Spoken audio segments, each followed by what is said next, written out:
We'd like to welcome you to No Empty Chairs, Finding Missing Family Members When Your Fan Chart is Full by Alice Childs.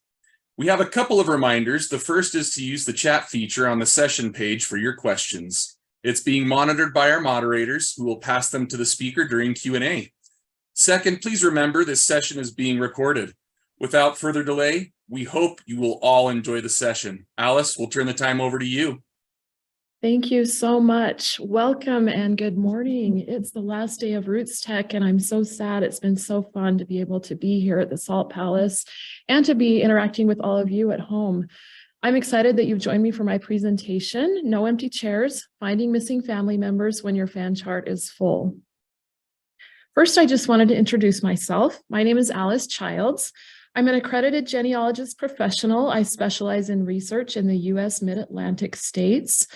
In addition to my client work, I write articles for two different blogs. The first is called Genealogy Now at alicechilds.com, where I share ideas about family history for all ages and stages. The second is called Souls to Bless, and that's a blog that I created specifically for Temple and Family History consultants, and you can find that at soulstobless.wordpress.org. Let's go ahead and get started. As I served as a Temple and Family History consultant, I heard two different stories a lot. One is, oh, my grandma did all of our family history. It's all done. And the second was, I want to work on family history, but when I go to my tree, it looks like it's all done. I don't know what to do. I would love to work on it. So either people are excusing themselves because they feel like it's done, or they're just feeling confused about where to go next. So even if your fan chart looks like mine, very full, you can find missing family members. So on a 7-generation chart like this, a person has 126 ancestors. And yes, sometimes temple work has been done for all 126 of those. And if there's a missing spot, like you can see on mine, it's probably because people have researched for years and haven't been able to figure out who that ancestor is or where they came from. So what are we to do when we have this situation? Let's just do a little bit of math. Within your fan chart of 126 ancestors, there are actually thousands more family members that don't appear within that chart. The 7th generation on your fan chart would be your 4th great-grandparents, and there are 32 couples that comprise that 7th generation. Those on my 7th generation were born around 1800. And that was when, they probably started having children about 1820, when the average number of kids per couple was 6. So that would be about 192 children in the next generation. And each of those children would then marry and have an average of 6 children per couple. So now we're up to 1,152 family members. Those 1,152 would marry and have about 4 kids per couple, bringing the total to over 4,500. And it keeps growing and growing like this. I also have to add in the fact that many of my ancestors had more children than the average and multiple spouses with whom they also had children. So I could have over 50,000 people in my extended family. And I guarantee you that not all 50,000 of those people have been found. In fact, I find new family members all the time, and I want to learn, or I want to teach you how to do the same. This can feel a little bit overwhelming when you think of the numbers, so I want to get started on the right foot with a quote from President Oaks. He said, "Our effort is not to compel everyone to do everything, but to encourage everyone to do something." I just love this. I just want you to think today about what small steps you can take to work on your family history a little at a time. And just remember that any movement in the right direction is progress. Today, I'm going to share 3 strategies for finding missing family members. I will talk first about how to use Ordinances Ready and how to use Ordinances Ready as a starting point to find missing family members. And then I'm going to talk about how Family Search's record hinting technology can do the same thing for us. Finally, I will share about descendancy research. And that's a really fun technique that you can use to find missing family members. The first 2 are pretty straightforward. Descendancy research takes a little bit more time, but it's also a lot of fun. Let me just start with a little refresher about Ordinances Ready. So I first want to make sure you understand what Ordinances Ready is. It's not technically finding new people on the tree or to add to the tree. It's finding ordinances, just like the name says. The tool searches in a few different places to find temple ordinances. And the cool thing about Ordinances Ready is that it can give you names of family members that are related to you that are in need of their ordinance work. I love this because you can take a family name to the temple every single time you go with just a few quick taps on the app. So let's just talk for a minute so you can understand how it works, about where it finds the ordinances. So first of all, the idea behind Ordinances Ready is to get ordinance work done and not have it sitting there for years and years and years. So the first place Ordinances Ready is going to look is your own temple reservation list. So when I have temple reservations, I always go to Ordinances Ready to retrieve them because it's just quick and easy. Instead of having to go to the reservation list and go that way, it will just look in your reservation list first. If you have a family group where your family is sharing temple ordinances, it will look there as well and pull them from the family group. It will also look for names of ancestors related to you that have been shared with the temple by yourself or others. So it will just retrieve, it will match you up with ancestors that you're related to that have already been shared with the temple. It will also look for the names of persons in the tree who are in need of ordinances. And those are those green temple icons that you see as you're looking at your tree. A new feature is that it will look for names of members in your ward or stake who have shared ordinances with the temple. And I got this just the other day. One of the ordinances I retrieved was from someone who belonged to my stake. And that was really exciting. It makes me feel connected with my ward and stake members when I know I'm helping them with their temple work too.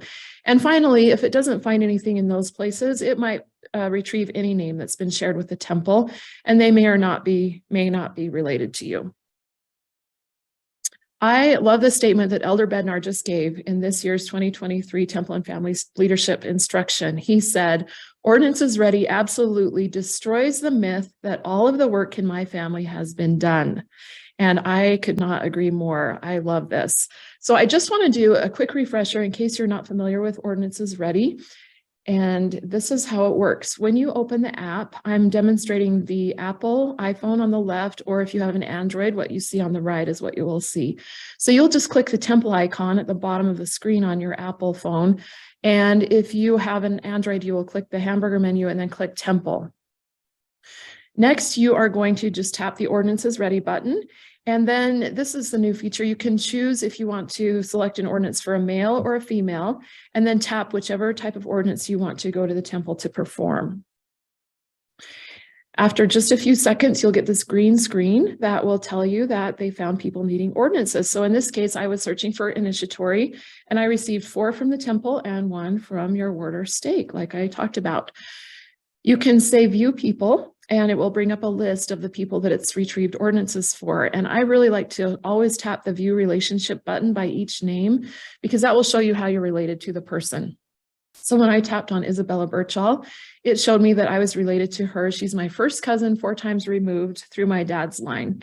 And this is fun because the Birchall family is a family that I've done some work on, and I feel a connection to them. So I think knowing how you're related helps you feel that connection as you go perform their ordinance work. Now, notice for Harriet Whittleton in the next screen, it told me no relationship found. So this person's ordinances were shared with the temple, and you can go ahead and perform those ordinances when you retrieve them through Ordinances Ready. It's just almost as if you had gone to the temple and they had handed you a name there to do. So you can go ahead and do that. You're helping our global church family finish their temple work that they've shared with the temple. So once you've viewed their relationship, just tap that little back button at the top of the screen to go back to where you can continue the process to print out the cards. You'll first just tap continue, and then the middle screen, you can see there's a little QR code. You can do a couple of things on this screen. If you don't have a printer that's connected to your phone and you want to print the names at the temple, you can choose to save this to your photos, and then you can take that and show it when you get to the temple and get the names printed, the cards printed out there. You could also schedule a temple appointment from this screen. Right now, I'm going to choose to view cards, and that brings up that final screen here where you can tap the 3-dot menu at the top and click share, and that will let you print your cards if you have a Wi-Fi enabled printer. If you could also email these cards to a family member if you wanted to, or do some other things from that screen, but that's how you would print the cards from your phone.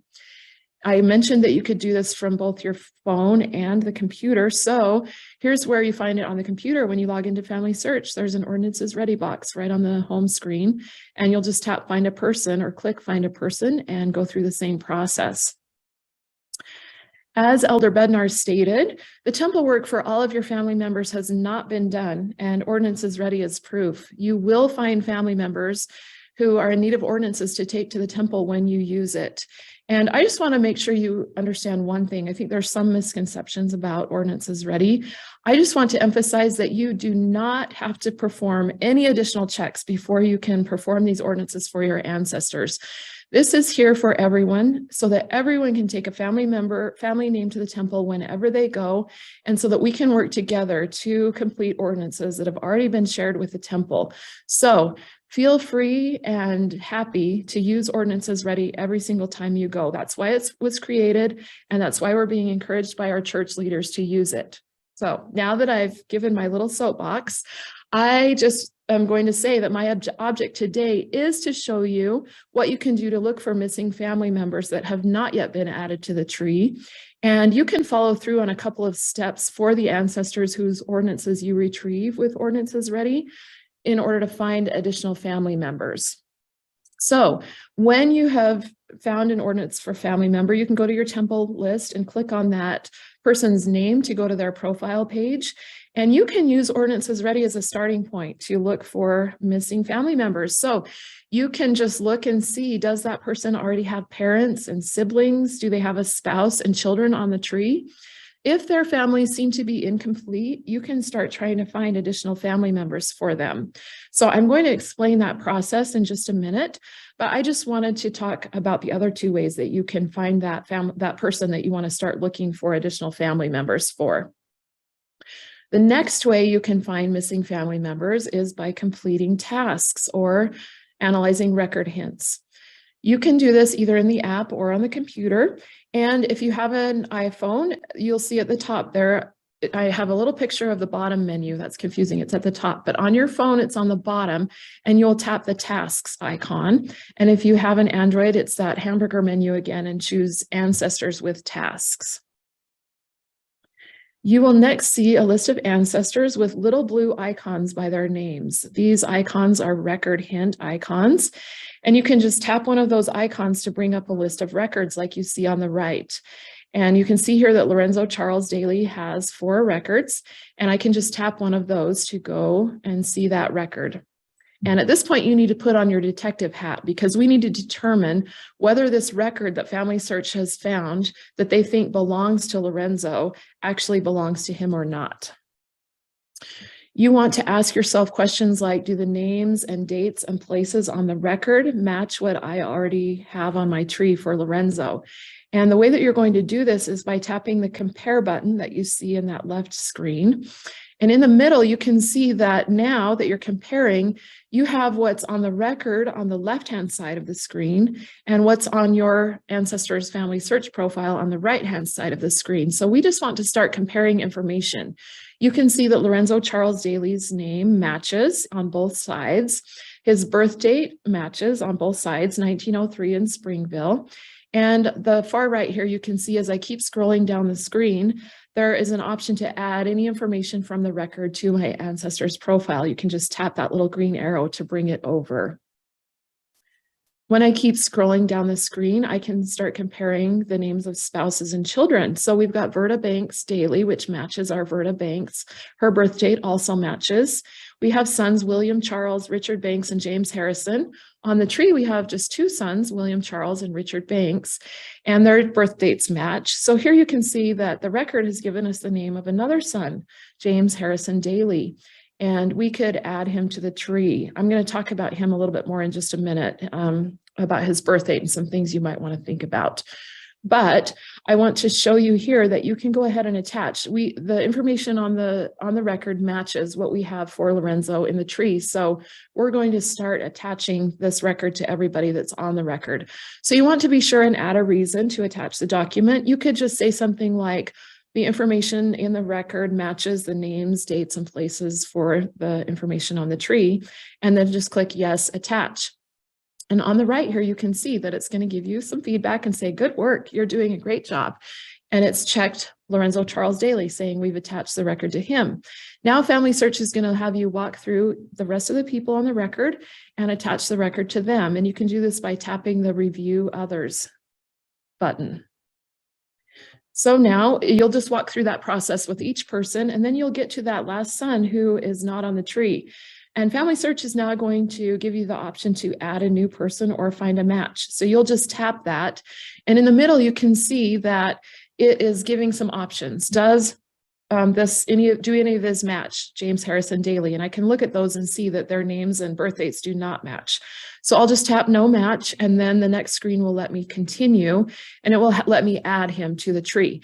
I just want to just add one consideration. I use this as an example because it was one that I found where there was a missing family member, but he was born in 1938 and very well might still be living. So I probably would not add him right now. I will probably only add deceased persons to the tree, because if you're adding a living person, you're creating a duplicate, and we can't really share information about living people anyway. So you're the only person that will be able to see this, and you can't do temple work for anyone who was born less than 110 years ago. So I would just leave this one for now. But if you had found one that was further back in time, you would go ahead and continue and add that person, and you've just found a new person to add to the tree.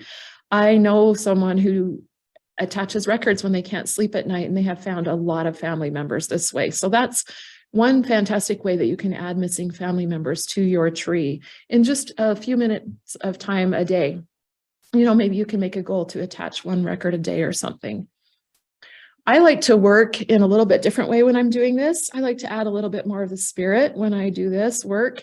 I like to look at my family tree when I first open the app and just say a little prayer and ask to know which ancestor has descendants waiting to receive ordinances. This is a spiritual work, and we're allowed to use the spirit when we're doing it. And just notice who you feel drawn to. Who do you feel like you want to work on that day? So one day I was doing this and I felt drawn to my ancestor, Robert Munford. And so I tapped on his picture, and that brought up his profile page that you can see on the right-hand side. And I can read a little bit about him and look at sources and memories and do a lot of things on his profile page. But I want to tap on the little three dots at the top right-hand side of the screen. And this will bring up some options. One of those is to view descendants with tasks. When I tap that, you can see on the right-hand side of the screen that that brings up a list of his descendants. Now we're just looking at his descendants, no one else on the tree.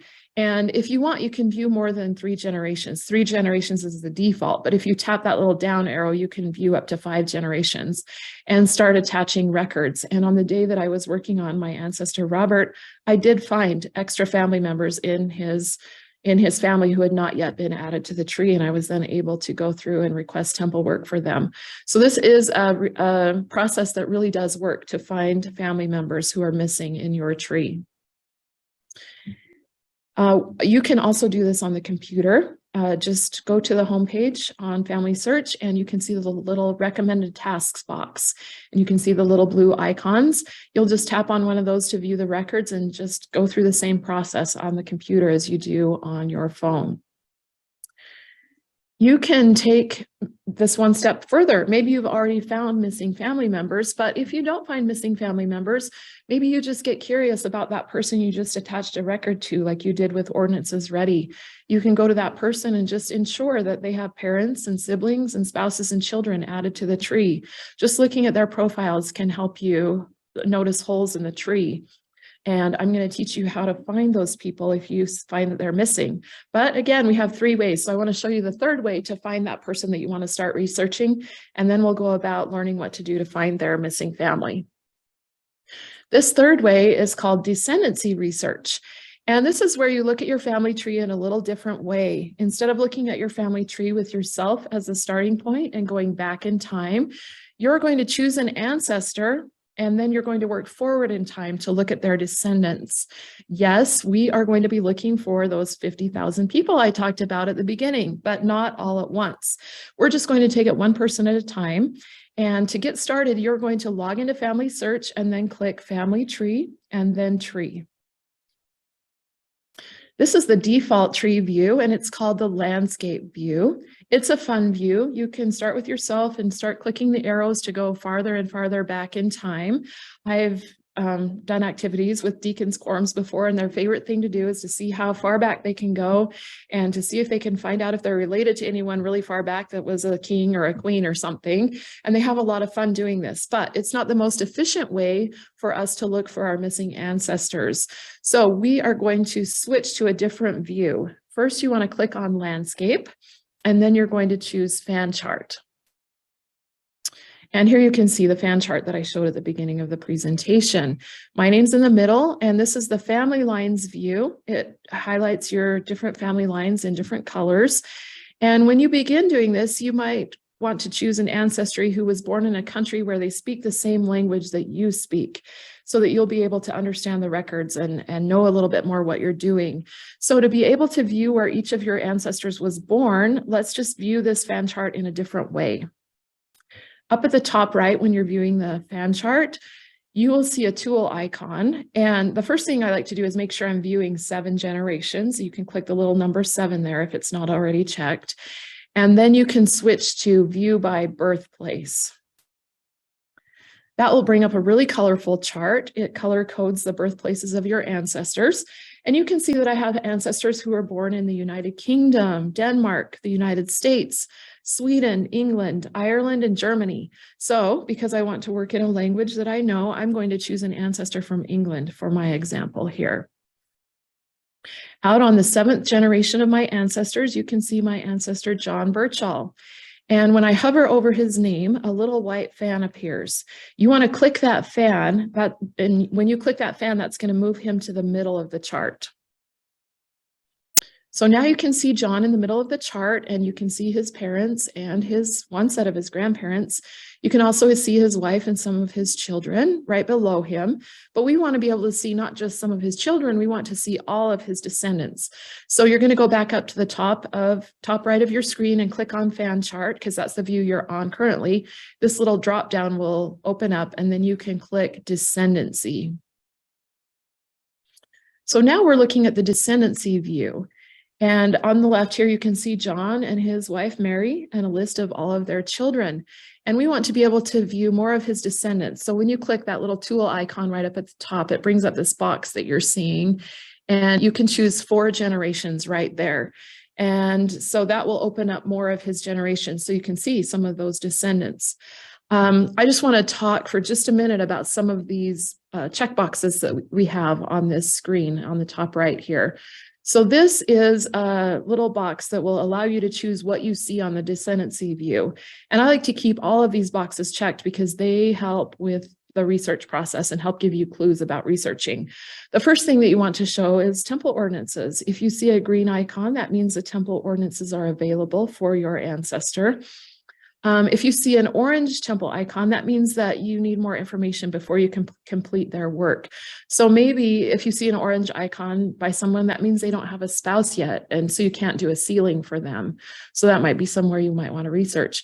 It also could mean that you don't have enough information about that ancestor, like maybe you don't know a date for any of their birth, death, or marriage. You don't know a place. You need to have dates and places for your ancestors before you can complete their temple work. So that's a place where you might want to start researching. But the blue, dark blue temple icon means that the temple work is in progress and has already been reserved by someone else. Those are what the temple icons mean. Some of these icons below are helpful because they can give you research ideas as well. You've seen the blue record hints icon before. That tells you there are records available for that person. The purple icon will give you research suggestions like, hey, if this person lived long enough to have been married, but there's no spouse, maybe you could find a spouse. Or maybe the couple didn't have any children and it will tell you to look for children.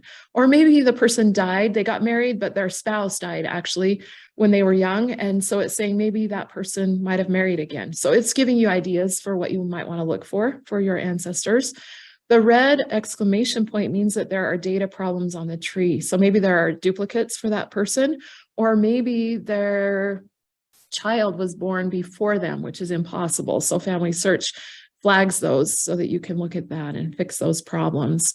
The other 3 options are just personal preferences. You can choose if you want to see the portraits of your family members, whether you want to view their spouses, and also the last one is just invert colors, which will change your screen to a dark background.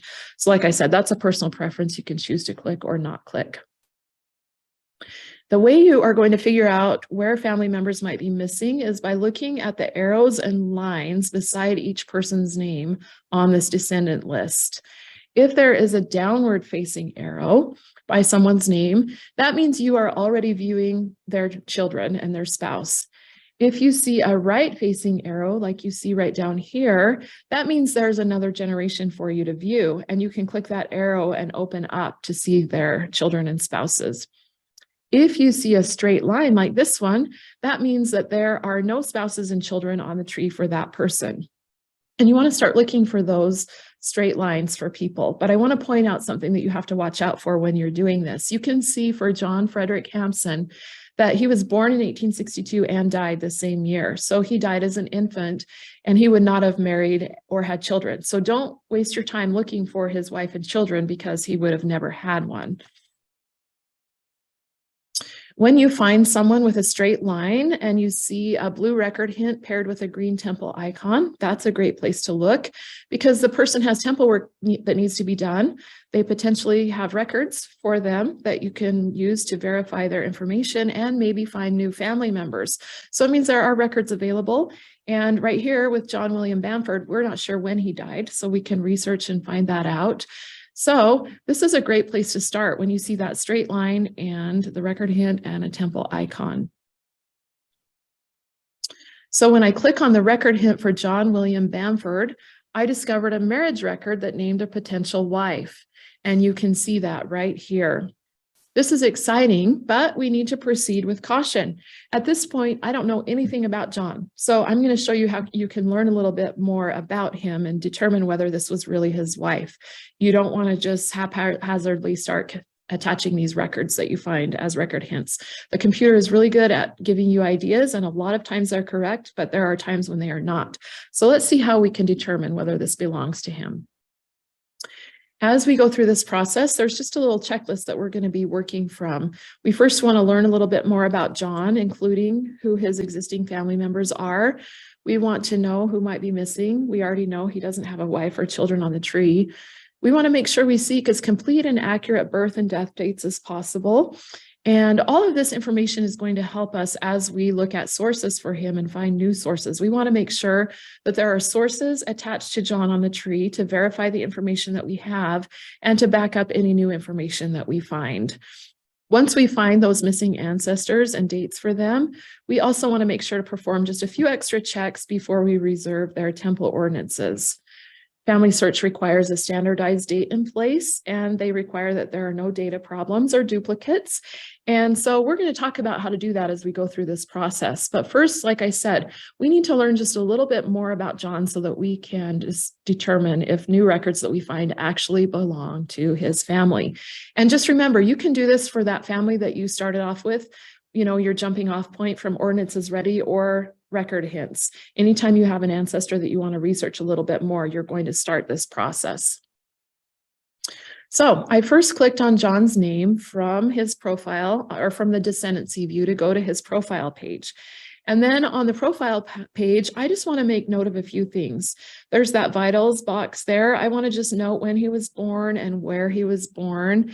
I can scroll down to see his family members, and I just want to note these dates and places. I can see he was born in Burnley, Lancashire, England in 1868. And that's that box where you can see that information there. You can scroll down to see his family members. You can see here that he has parents and some siblings, but no wife or children, which we already knew. And we may have found his wife on that record, but we need to verify her, and we would love to find some of his children. So we found out that John was born in Burnley, Lancashire, England, and I want to learn a little bit more about Burnley so that as I'm looking at that record hint and other records that I find, I can tell if they actually belong to this John. So I'm going to use a research tool called the Family Search Research Wiki to learn a little bit more about Lancashire. You are going to love the Research Wiki. It is an amazing tool that can do a lot for you in your research. It's like Wikipedia for family history. So in order to access it, you can click on search and then click Research Wiki. So here's the wiki homepage, and you can type in a place name and then navigate to the page for that place. Here I typed in Burnley and I got 3 options. It looks like it's 3 different churches in Lancashire, and I just wanted to look at each of them just to see what I could discover. When I went to the St. Peter, Lancashire genealogy page, I learned that Burnley was part of the Whaley parish, and the page also provided the names of the towns and cities within that parish. So that's kind of neighboring towns to my Burnley, and so I wanted to write those down because that can be helpful when you're trying to decide if a record hint might belong to your ancestor. If you know it was in a really close town, then that might be helpful. So I just kind of went through each one of those 3 church pages and wrote down the towns that were in each one of those places. When you go to wiki pages for larger jurisdictions like a county or a state, they provide a lot more information and you'll have fun exploring that information.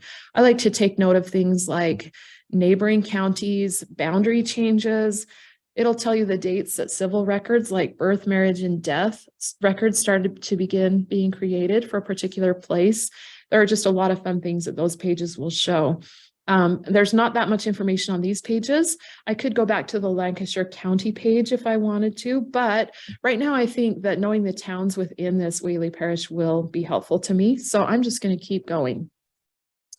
Once you've learned a little bit about the area where your ancestor lived, you can go back to their profile page and click on the Sources tab. I have a little red box around it here. You can open each source by clicking on it, and you can look to see what clues you can find out about your ancestor. And whenever you have the option to look at an original record, you want to do so because the originals often give you more information than what you can see on that indexed information that first pops up. The records are what tell the stories of our ancestors' lives, so we need to examine these. As I looked at census records that had been attached to John's profile, I noticed that he seems to have lived in Burnley through his entire life. His father was a sawyer, saw sharpener and sawyer. He worked with saws. And as John got older, his occupation started being listed. He was first an errand boy in 1881, and then he became a painter. So these are all details that can help me as I look at other records.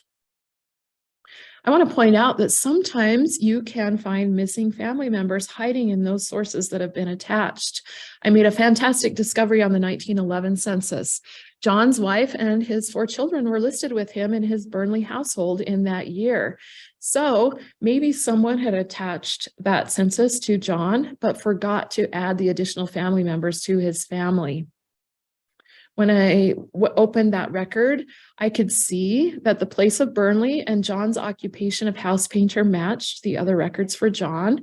And there was an option to view the original document. So let's go look and see what we can see on that document. This is a wonderful record because it shows how many years the couple has been married and how many children were born to the wife, including how many are still living. So at age 40, John's wife, Margaret, had born 4 children. All 4 were still living, and the couple had been married for 18 years. So they were married about 1893. And you can see that his occupation of house painter, I have it underlined there, matches what we already know. And it shows each family member's birthplace on the right. They were all born in Burnley. So the place of Burnley is very consistent for this family.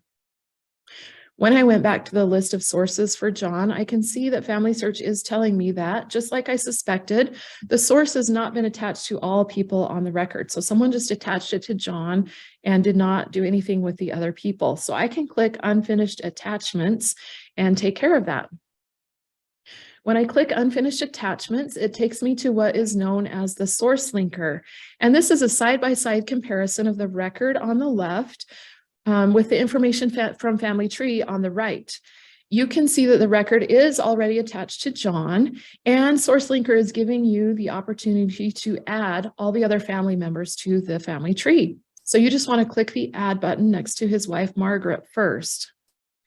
This will auto-populate a window that pops up, and it will allow you to create the new person on the tree. If Family Search had found a person that looked like a match for Margaret, it would have given you the option to add that person or create a new person. So just know that you might get that option instead of just creating a new person. Here I'm going to click Create New Person. After you create the person, you'll be able to, or you will be taken back to the source linker, and you can add information from that record to your person's profile on Family Search. So we're going to add her marriage date and their residence, or her 1911 residence in Burnley. And then I will type in a reason. You always want to add a reason so that people will know your logic for attaching this record. And then I'll click Attach. Then you'll repeat this process for each one of the children to add them to the tree, create their profiles, and go back to that source linker to add their 1911 census residents and attach that record to them on the tree. This is so exciting. We found an entire family for John William Bamford. Once you have that census attached to all the family members, it will look like this. All their names are now in green, and you have that little detached symbol by each of their names, which means this record is attached to each one of them. You can just click Return to Family Tree. This will take us back to John Bamford's profile page, where you can now see his completed family on the left side there. This is just so exciting. Now that we've looked at every source that's already been attached to John and learned a little bit more about him, we can look at any record hints that Family Search has provided and know a little bit more about whether the record might belong to our ancestor. So there is just one record hint for him, and it's that one marriage record that we saw at the beginning. So let's click on it, and it will bring up on the right-hand side of the page the record. It's the same one we saw in the descendancy view, and it states that John William Bamford married a woman named Isabella Margaret Stevenson on July 27th in 1889. This is in a different town called Salford, and the marriage was in 1889, 4 years before the year that 1911 census stated that he had married Margaret. So he was married in 1893. This marriage was in 1889. So what could be going on here? There is a chance that John might have married Isabella first. I mean, his name matches exactly, and his father's name is the same. So he might have married Isabella first, and maybe she died, and then maybe he married Margaret as a second wife in 1893. But we cannot attach this record to him and just presume that. We need to untangle this mystery a little bit farther. So I hope your detective hat is still on. And we're just going to start by reviewing what we learned when we looked at the research wiki. So in that parish of Whaley, we had recorded all the neighboring towns, and you can see that Salford is not in the same parish. So it might not be that close to where our ancestor lived. Now, that doesn't mean he wouldn't have married someone from somewhere else. You could look at a map and see how far apart they were, but we're knowing that it's not really close to Burnley, where he spent most of his life. So that's something we want to keep in mind. Let's just see what else we can discover. When I scroll down on that little box on the right that came up when I looked at the record hint, I can see that I have the opportunity to view the original document. So let's go to that. Like I told you, you can find additional clues on the originals. So here's the record for John, and it also provides the occupations for both him and his father. It tells the name of Salford at the top. And here you can see that John William Bamford was a joiner, and his father was a coal merchant. So let's look again at our list here. John was a painter, and his father was a saw sharpener or a sawyer. So these occupations and the location do not align with what we already know about John and his father. When I go back to the 1891 census, I can see that our John William was listed as being single that year. This was 2 years after that marriage record that we saw. So John, who married Isabella, they got married in 1889. 2 years later, in 1891, John of Burnley was still single. So with all this information, we have determined that that was probably an entirely different John William Banley, or whatever his name was, Bamford, sorry, John William Bamford, and the record is for a different person. So even though their names are an exact match, we've discovered they do not match one another. So we will just go down to the bottom and click not a match for this record. If you had determined that it might be a match, you could click review and attach and get that source linker and walk through the process of doing some additional analysis. but we want to reject this record hint. So when you choose to dismiss a record hint, Family Search wants you to give a reason. So you can check one of the boxes. You can only check one. So I said places do not match, but I also added some additional reasoning about the fact that he was single in the census record when this marriage was, later after this marriage took place, and that the occupations were different. So you can just put the reasoning that you have. All right, now that we've analyzed available record hints for John, we want to do one more search just to capture any additional information that might be pretty easy to find. In the search records box here on the right-hand side of the profile page, you can click any one of these website icons to perform a broad search of these databases. And just as a side note, all of these but Family Search and Google require subscriptions. I just want to let you know that members of the Church of Jesus Christ of Latter-day Saints can claim free memberships at these sites by going to this website, familysearch.org/campaign/partner access. And you can go and look at that a little bit later. I'm not going to walk you through that. For now, we're just going to search on Family Search. So you can see on the right-hand side here that when I clicked Family Search, the search parameters were auto-filled just by clicking that button, which is really nice. And in the left-hand section here, you can see a list of records that were generated by our search. Here are a few icons that you want to be familiar with. The tiny little pedigree chart means that the record has already been attached to an ancestor, and you can click that to see who it's attached to.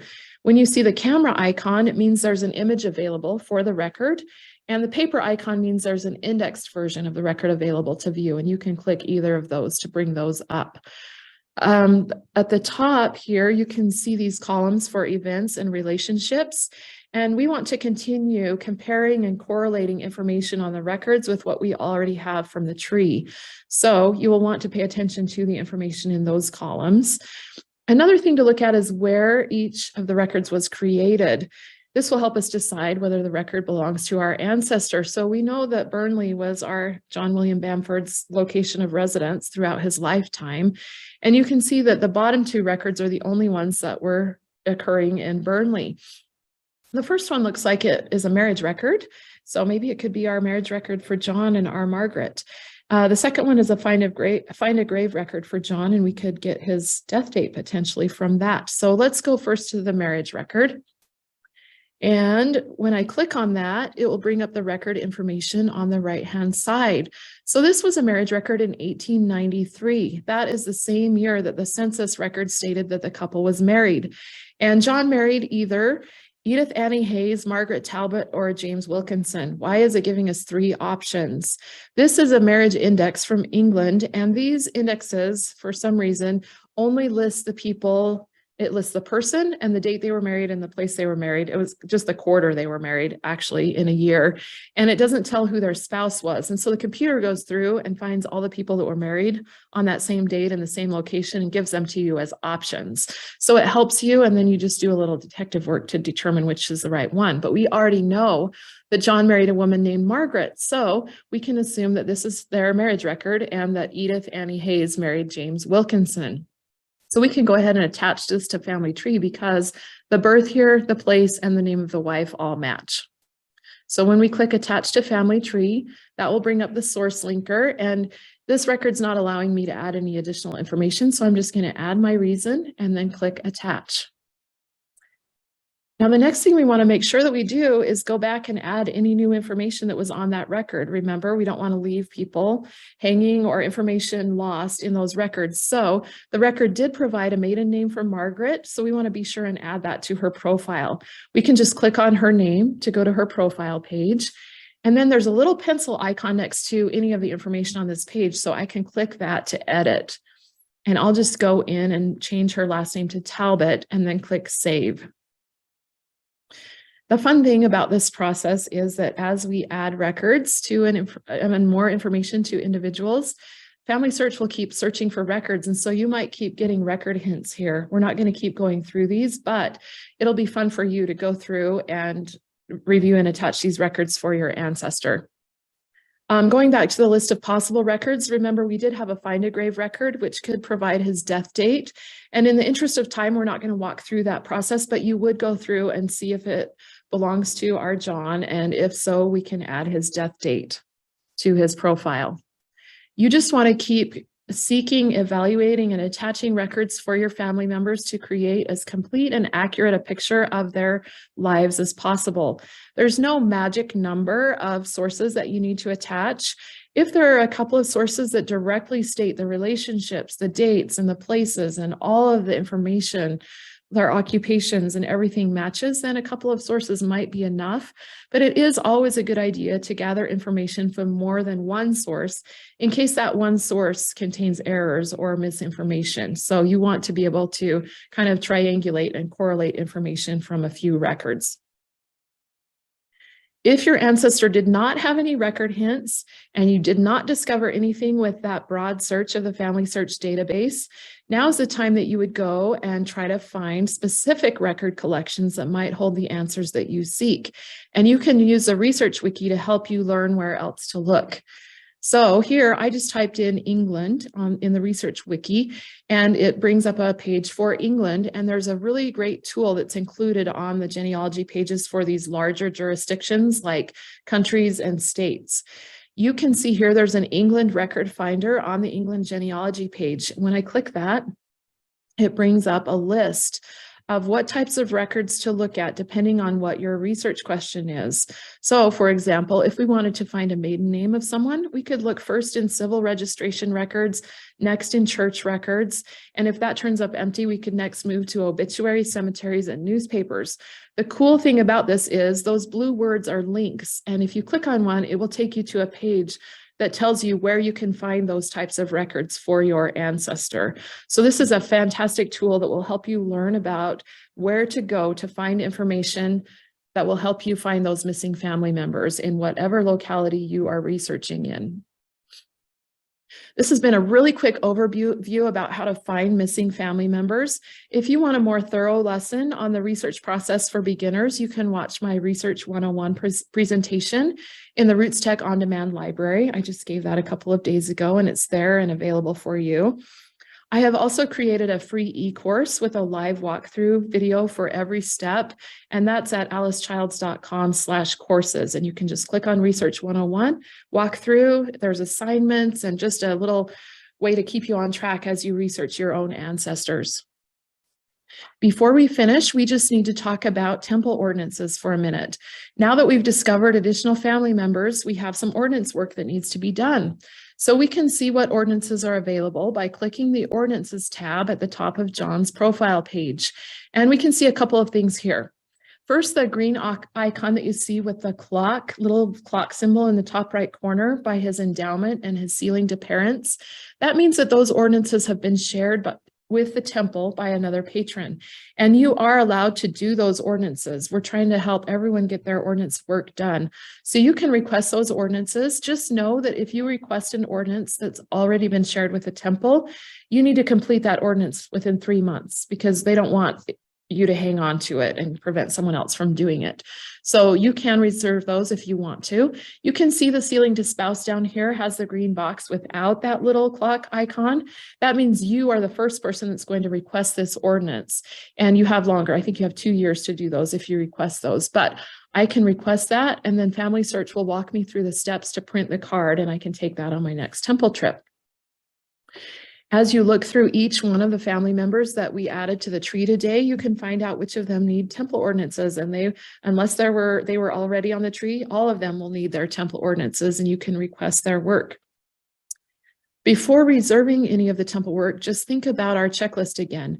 We've already done the first 3 things for John. We looked at his existing family members and found new ones. We added dates as we discovered them, and we ensured that he had several sources to provide evidence that he was who we think he was, and he is connected to the family members that we think he's connected to. So I feel really good about performing his sealing. Family Search has some additional checks that we need to perform first. So the first thing is that you need to have a standardized date and place for at least one vital event in his life. And standardization means that the date and place are in formats that Family Search's algorithms can recognize and use to generate new record hints. So John didn't have any non-standardized places. I wanted to show you what this might look like if you find it. So I found one on another person's profile. You can see this is Emma Louise Hampson, and under her christening, you can see it says in red letters, non-standardized place. So you can click on that and it will come up with her little christening information. And in order to standardize it, just go to the place of christening, remember where it is, and then erase what's there and start typing. Again, this had a church. It had St. Peter, which was probably a church. So I left that off and just started typing Liverpool, and then I could choose the place where it has dates there. You can compare when she was born and choose the one that aligns with the dates for your ancestor. Then just click on that place. Clicking on the option is what standardizes it. And it's the same with dates. If you need to standardize a date, you can start typing in the date again and click on the standardization option. And that way it'll be standardized and you can click save. Family Search will also alert you to possible duplicates and other data problems in the research help box at the top right of their profile page where record hints appear. So here on this particular person's profile page, you can see that there are two possible duplicates for him. And to resolve those duplicates, you can click on one of them. Excuse me. You'll then be given the option to review the merge. So when you click on review merge, you will come up with a screen that's very similar to the source linker, where you have the possible duplicate on the left, and on the right, you'll have the person that's going to be kept on the tree. So you're just going to go through and compare the information. Again, put your detective hat on. Don't just haphazardly merge these people. You want to make sure that the places, dates, names, relationships all match. So we can spot several differences on this record. First, the birth date and birthplace are different.